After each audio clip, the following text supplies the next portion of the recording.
Hi, writers. Are you ready? 1, 2, 3, 4. All right. Well, it's our last week of school. It's so exciting. We are just right around the corner from our poetry celebration. That will be our next and last lesson. So it's very exciting. So I'm betting a lot of you think, if you know anything about Mrs. Jerkins, that this is going to be that time when we're going to be fixing, editing, revising our work and getting it ready for our celebration, right? And you would not be wrong.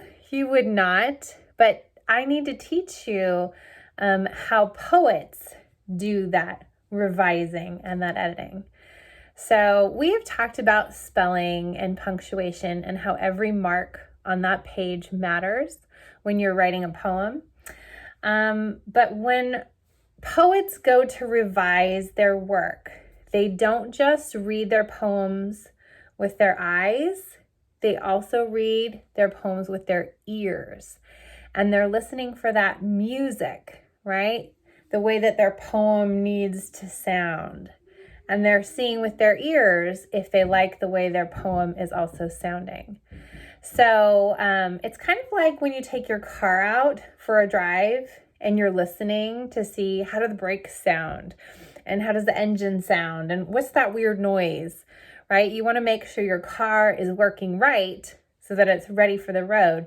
We have to do the same thing with poems. We have to make sure our poems are ready for the road. So we're going to be listening to them carefully today, okay? So that's what I want to teach you today is that good poets will revise and edit using their eyes and their ears.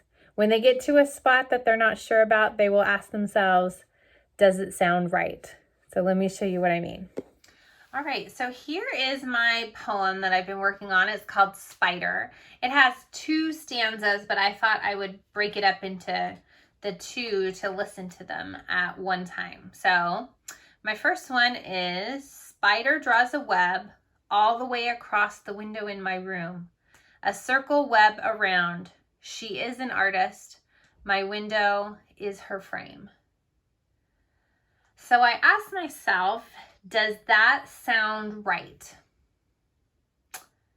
And I don't know. I'm thinking about this second line here in my poem. It seems a lot longer. When I read it out loud, it seemed a lot bigger than the rest of my lines.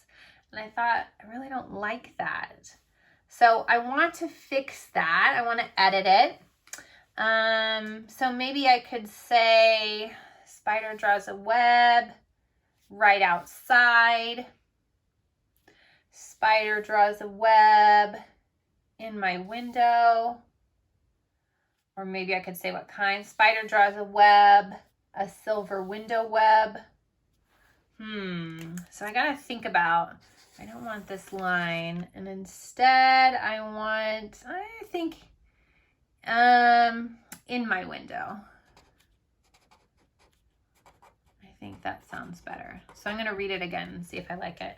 Spider draws a web in my window, a circle web around. She is an artist. My window is her frame.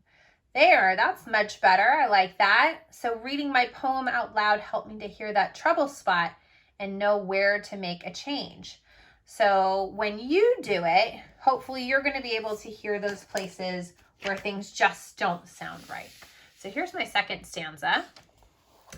Spider eats flies. Lots and lots of disgusting of flies. Oh, wow. Right there. Right there. I see that. Right? That didn't make sense. So let me try again. Spider eats flies. Lots and lots of disgusting flies. She is a chef.